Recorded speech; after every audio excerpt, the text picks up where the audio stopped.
everyone, and welcome back. Today we're going to be continuing our exploration of systems of differential equations and turn our attention to nonlinear systems.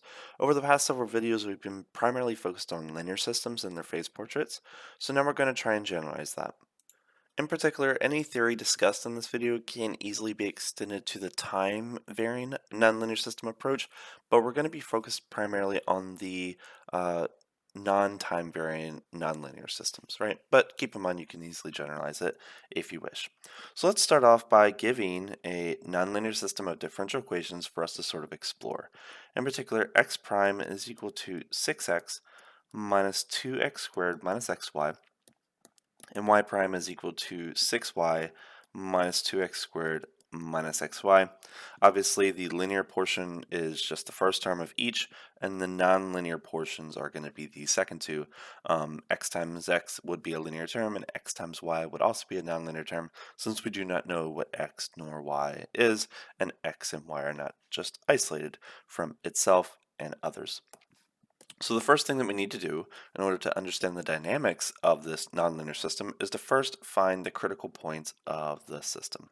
So where are the critical points? So we know that in the linear system of differential equations, we could either have a critical point of 0, 0 when it's a homogeneous system. You could also have a single critical point elsewhere if you have a constant and homogeneous term. And you could also have infinitely many critical points in the case where your phase portrait is a line of equilibrium. So where are the critical points for this particular one? So again, we need to solve the equations. X prime is equal to 0 and y prime is equal to 0. So let's go ahead and do that. So when is the first derivative of this system equal to 0?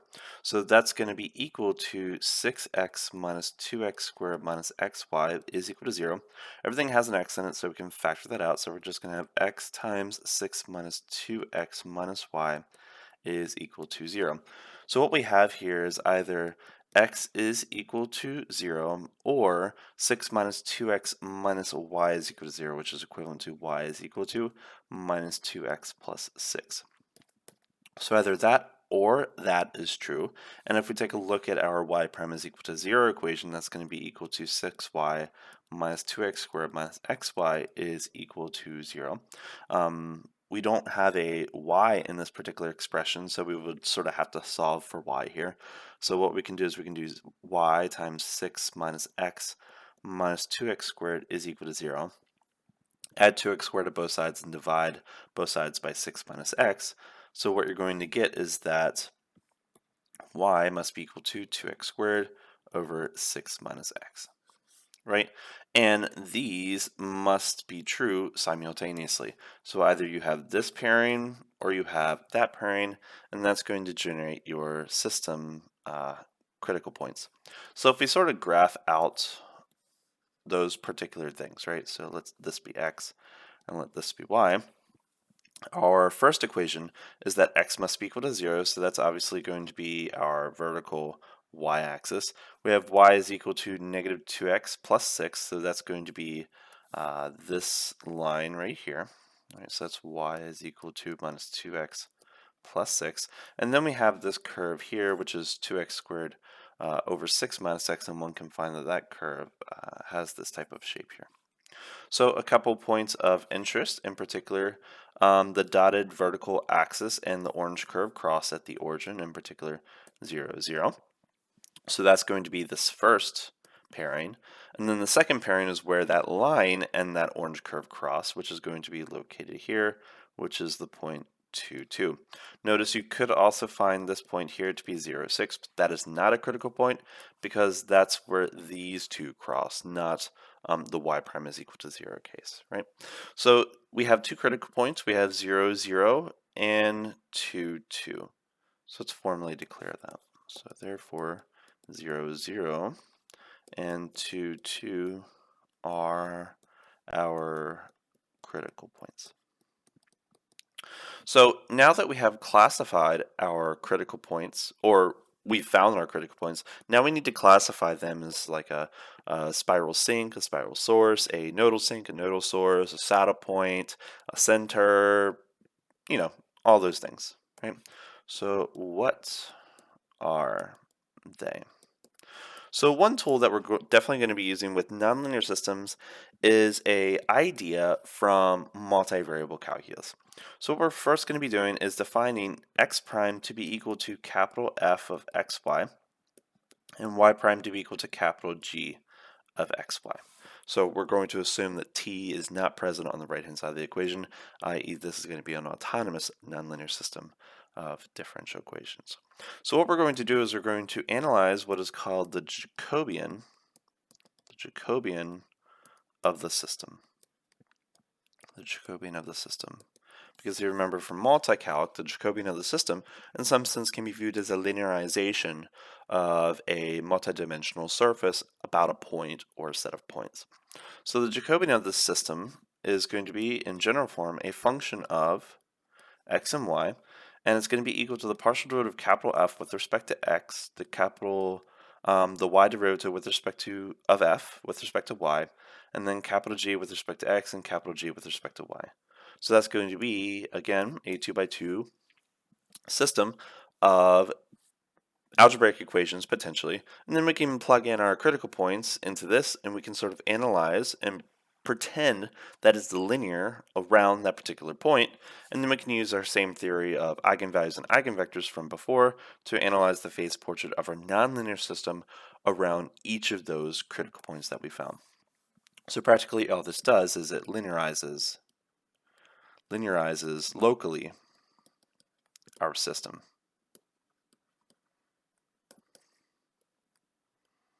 Right? So let's look at our particular system of differential equations. So let's sort of go back to what that was. So that was 6x minus 2x squared minus xy and 6y minus 2x squared minus xy. So we need to take the partial derivative with respect to x with respect to y of both f and g. So what does that turn out to? So our Jacobian is going to be equal to, so the partial derivative with respect to x, so that's going to be equal to 6 minus 4x minus y for our first term. And then we're just going to have minus x for our last term because we just have one y term at the end.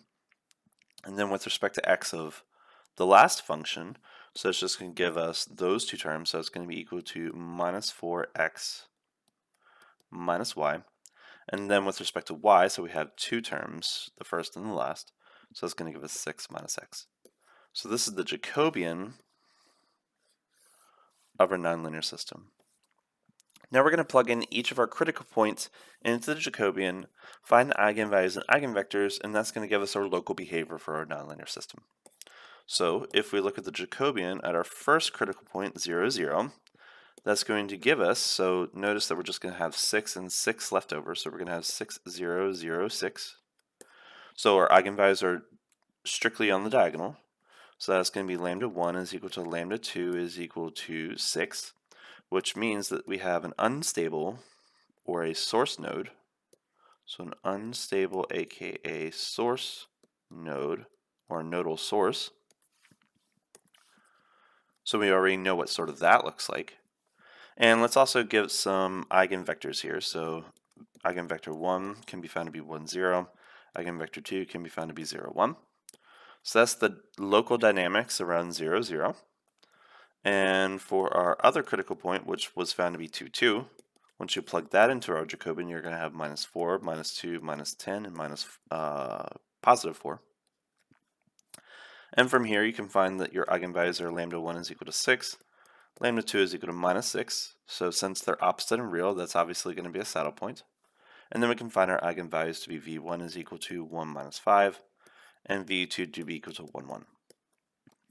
So once you find your eigenvalues and eigenvectors for each of your critical points of your Jacobian, then we can start to sketch the graph of our phase portrait for the nonlinear system, which usually generates a very interesting and beautiful picture. So I'm going to make plenty of room here because we're going to have two critical points.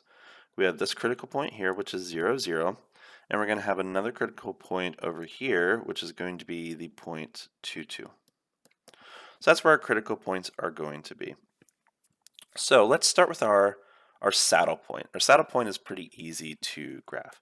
So keep in mind for our saddle point we had two eigenvectors, 1, -5, and 1, 1. So what I'm going to do is I'm going to locally draw those eigenvectors around 2, 2.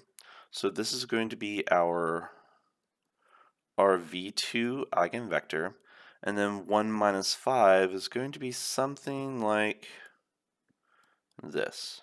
So this is our local v1 eigenvector, right? So what I want to do is I sort of want to sketch a graph of the local behavior. So keep in mind our dominant eigenvector for large T is going to be 1, 5 because that's going to be located to our positive eigenvector. So that means all of our local points are going to be going in this direction. So that's our pathways there. And then we're also going to have some pathways here. And we're going to also do our behavior on our axes as well, right? So that arrow is going in the wrong direction. That should be going inwards, inwards, and downwards. So that's our local behavior. And if we look at our stable node, our eigenvectors were 1, 0, and 0, 1. So 1, 0, and 0, 1. So our eigenvector values were the same here. Let's sort of extend that vector outwards. So one can, actually no, let's not do that quite yet.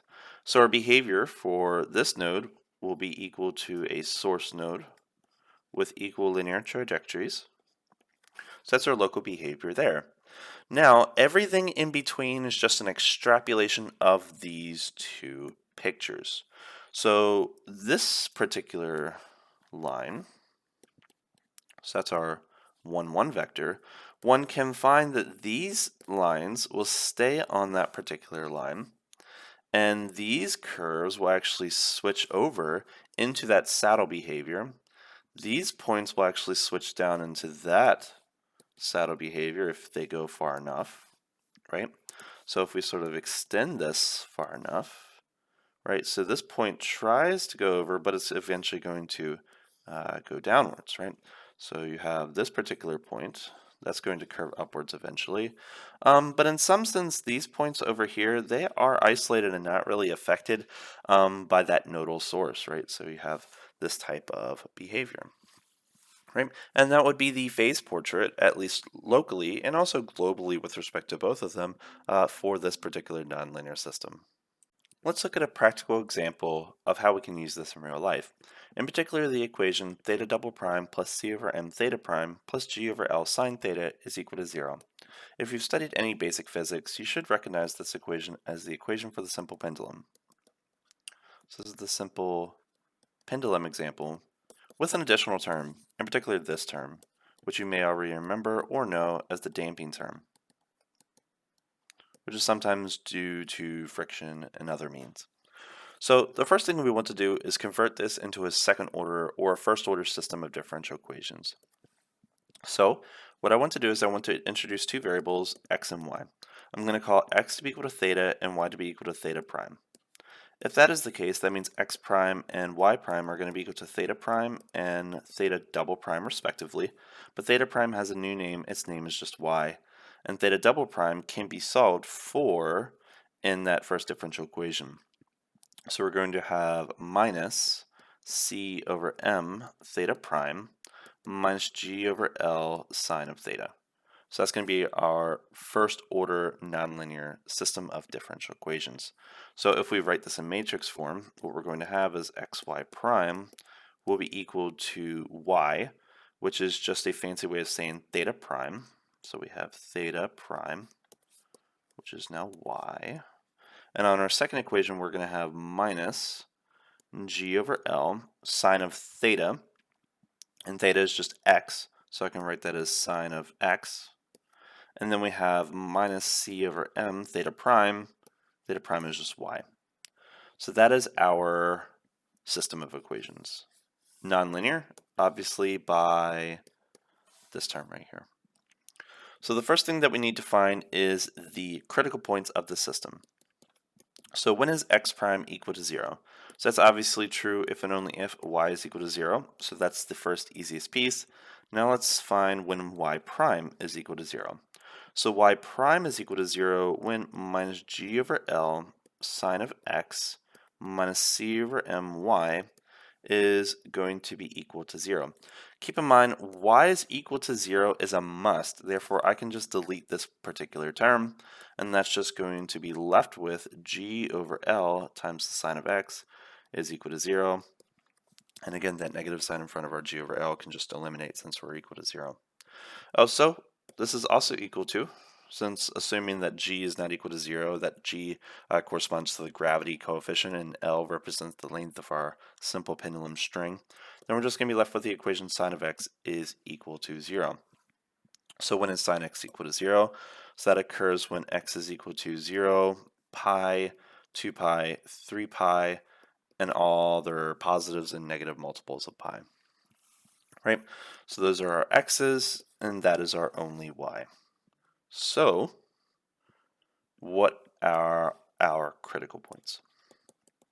So our critical points are as follows: 0, 0, pi 0, 2 pi 0, 3 pi 0, and so on.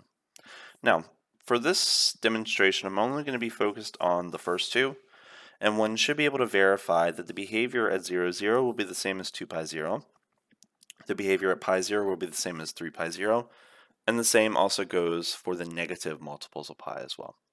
So let us analyze the Jacobian of our system at each of these critical points.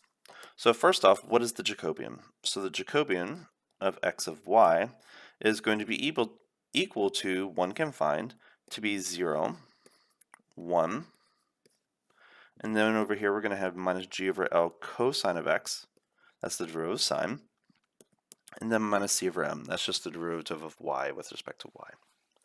Right? So we're going to be plugging in 0, 0, pi 0, and then analyzing. And we're going to be picking some of these constants just to make things nice for sake of simplicity.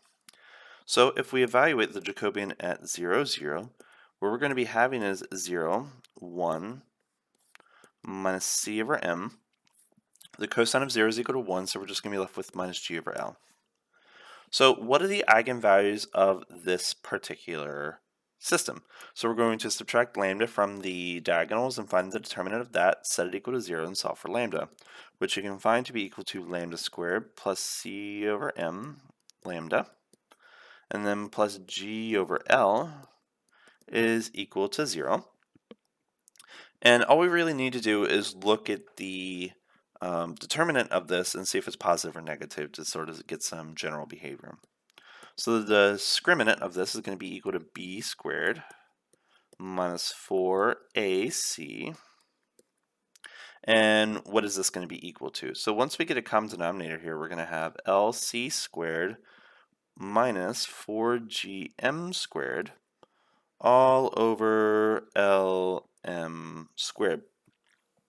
Now, is it possible that this is negative? Is it possible that it's equal to 0? Is it possible that it's the other sign that I didn't mention?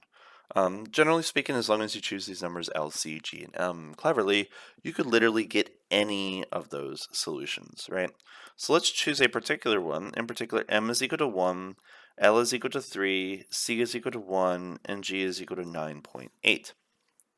Once you do so, one can find that the discriminant for this is going to be negative, which means that our eigenvalues are definitely going to be in the set of complex numbers with imaginary part not equal to 0.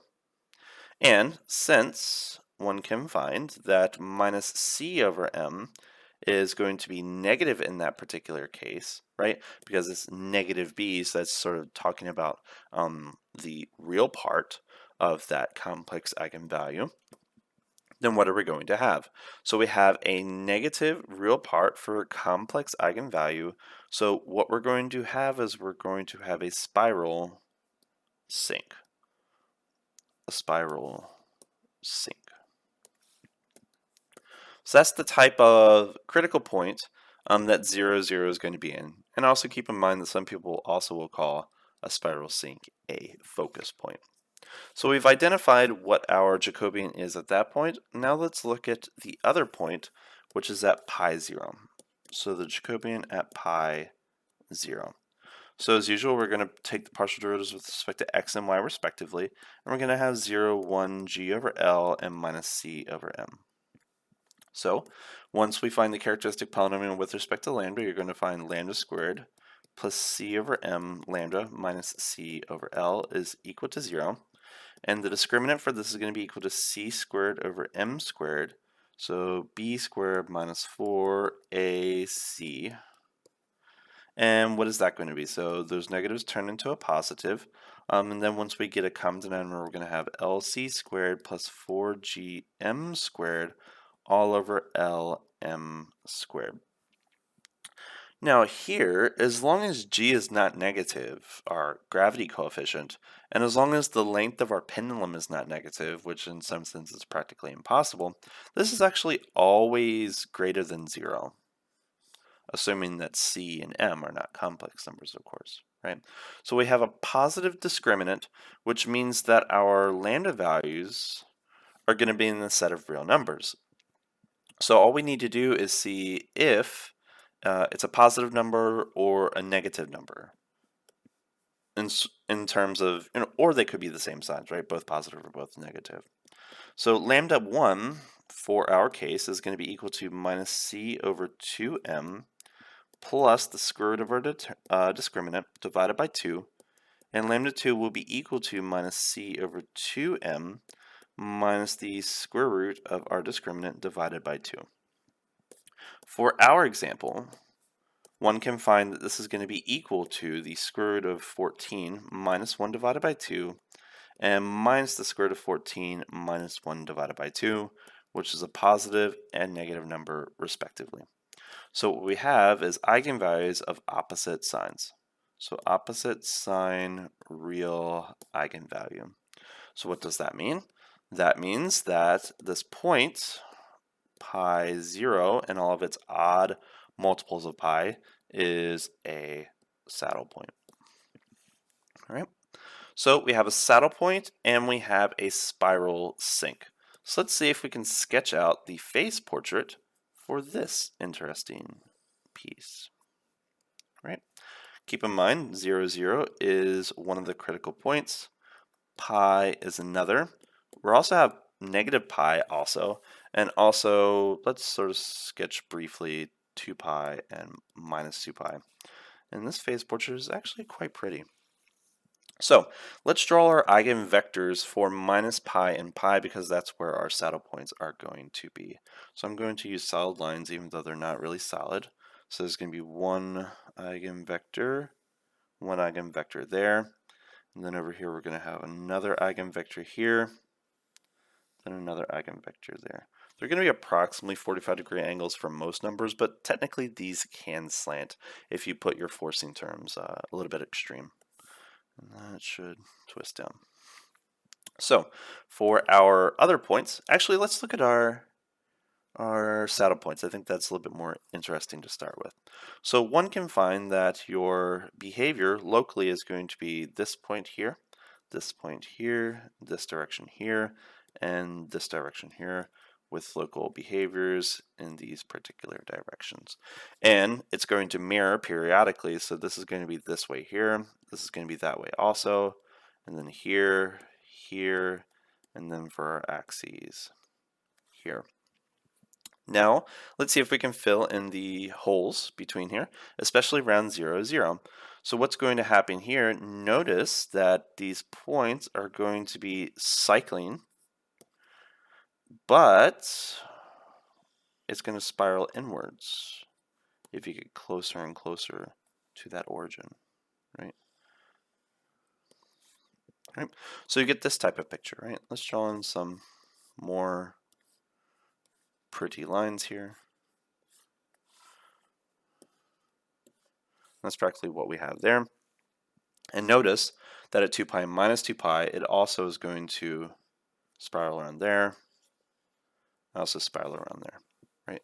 So this is going to be your phase portrait for your simple pendulum system with that dampening term included. And you're like, okay, well, what exactly is going on here in this picture? So if we think about our simple pendulum problem, let's assume that we have some center of mass, and let's assume that this is our pendulum here. That's our length L. And we sort of put it at 0, 0 in terms of the angle. So let's assume that this angle here, that's our theta. So if theta is equal to 0 degrees, that means we're just going to sort of be sitting on that negative 90 degree axis, and we're never going to move. So that's our critical point of 0, 0. Also, if you have our mass directly vertically above at our 90 degree axis, we're also not going to move unless we apply a slight force there. So that's why 2 pi, pi, and 0, and negative pi, and minus 2 pi are our critical points, because that's where a pendulum will not move. Now, if I slightly push this 90 degree point to the left, then we're going to slightly eventually rotate and converge to that negative 90 degree point. So that's why all our points at pi is going to be converging to the 0 degree angle, or one could also view that as converging to the 2 pi angle, but keep in mind those points are still the same, right? They're just phase shifts of each other. Because keep in mind, if I push it far enough, it's possible that I spin and then converge down to my negative 90 degree points, right? So that's practically what's going on in this example, and all we did was just use a conversion to a higher order system and then use our nonlinear system foundational theory to analyze that particular phase portrait. Now that we know how to work with general nonlinear systems, I want to present a couple theorems that are very useful in the applied world of nonlinear systems. The first theorem is as follows. Suppose we have some nonlinear autonomous system x prime equals f and y prime equals g, and let's assume that S has at least one closed path. If this is true, then this will imply that there exists at least one critical point within the interior of that path. And I invite you to try and prove this using any multi-calc theorems that you may have. So let's sort of explain what this actually means. So let's assume that we have some xy plane, and let's assume that we have observed that there is going to be some closed path that this is going to follow. So let's assume that we put a little particle on that path and eventually reaches where we were. So if that is the case, that means there has to be potentially some other behavior on the inside. It could also be parallel to it. And if that is the case, it's possible that this is also parallel. And eventually it's going to converge to that particular point. So this is a possible scenario of what you may have, but this theorem guarantees that if you have some closed path, and let's assume that this path here, gamma, is just going to be equal to the boundary of some region R. So R in this picture is just this region here. Then if you have some closed boundary, that means there exists at least one critical point in between, right? So there's our critical point hanging out, I guess you could say, in the center of mass up there, right? But it's not necessarily the case that there is exactly one. There could be several, right? So let's do another situation that you could encounter. So let's assume that this is your region. Let's assume that that's our closed path gamma. And let's assume it still rotates in this particular direction.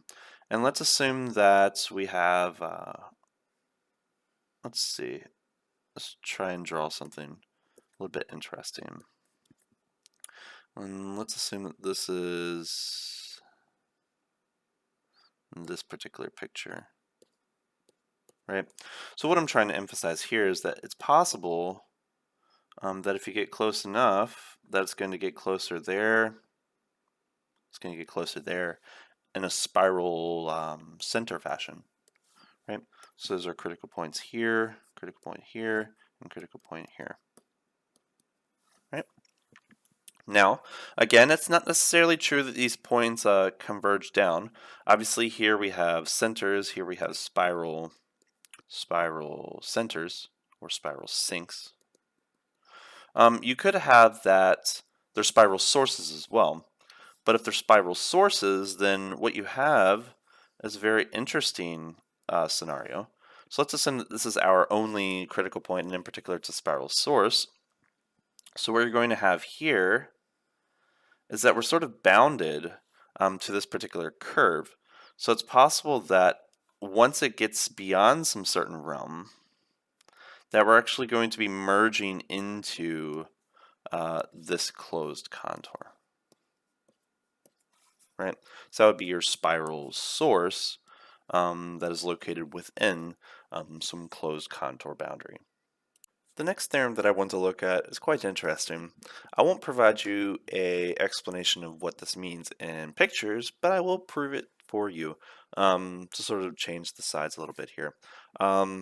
But actually the interpretation is actually quite easy as long as you think of, the general behavior of what, these paths can actually be.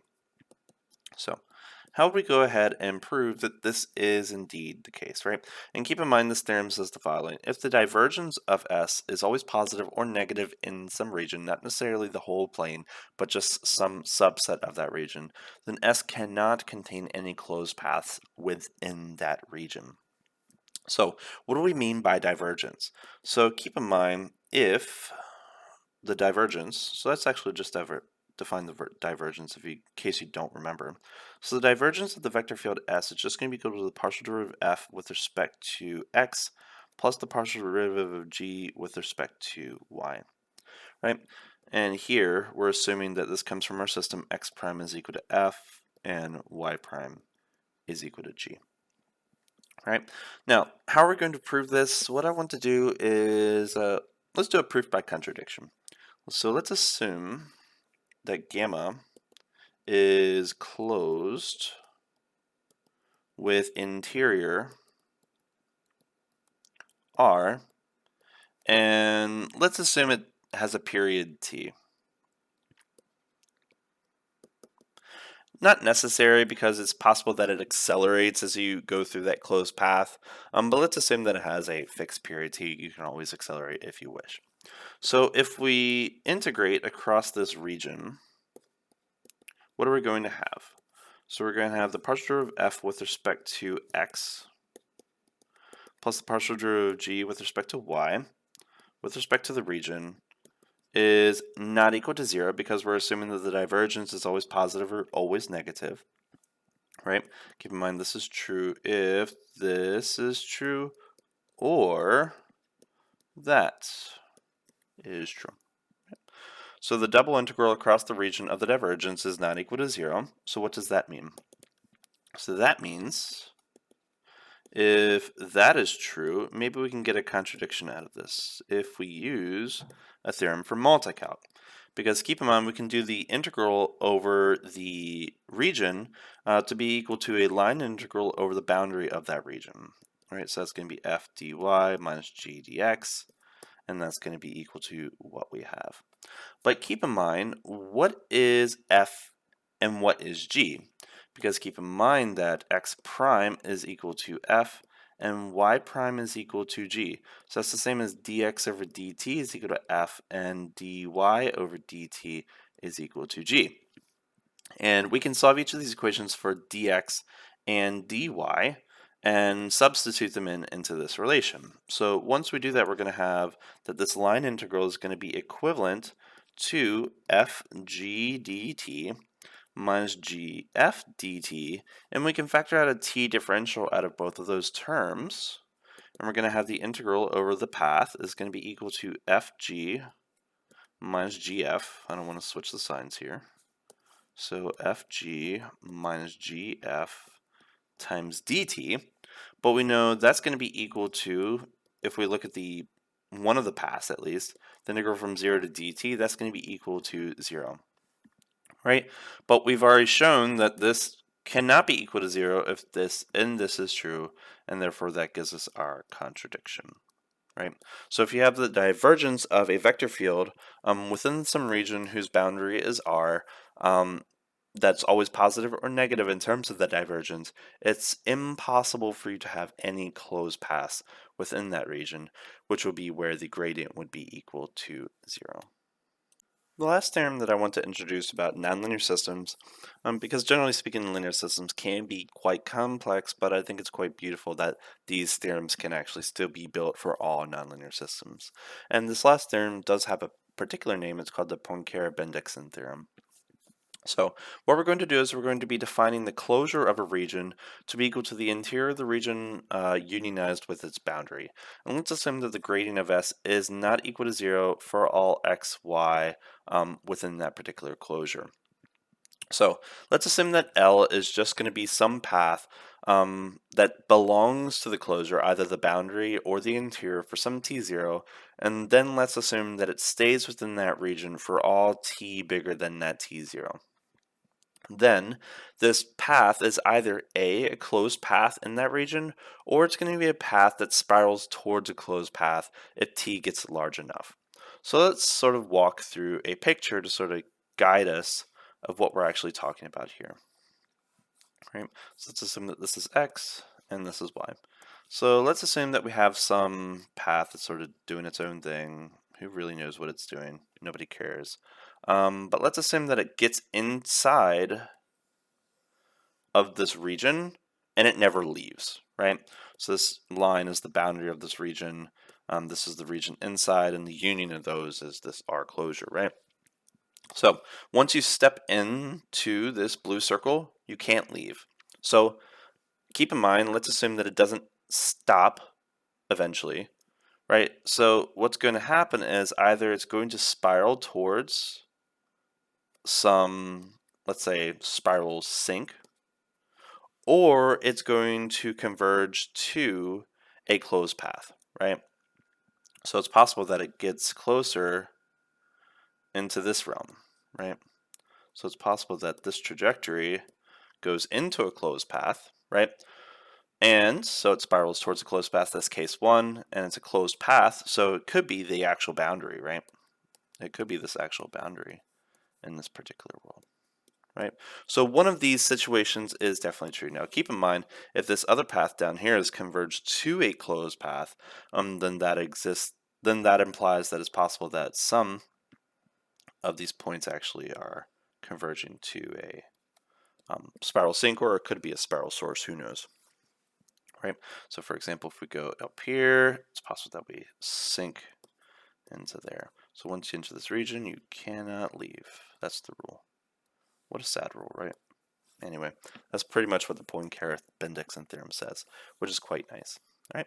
So now you may ask, well, is it possible that some of these paths overlap? Keep in mind, as long as these functions f and g are nice, the Poincare-Bendixson theorem still applies in that case as well. So many beautiful things can be done with nonlinear systems, but I definitely will leave it there for you to explore on your own. But anyway, I'll look at a particular system of nonlinear equations in the next video, but until then, I hope you enjoyed this one. Take care.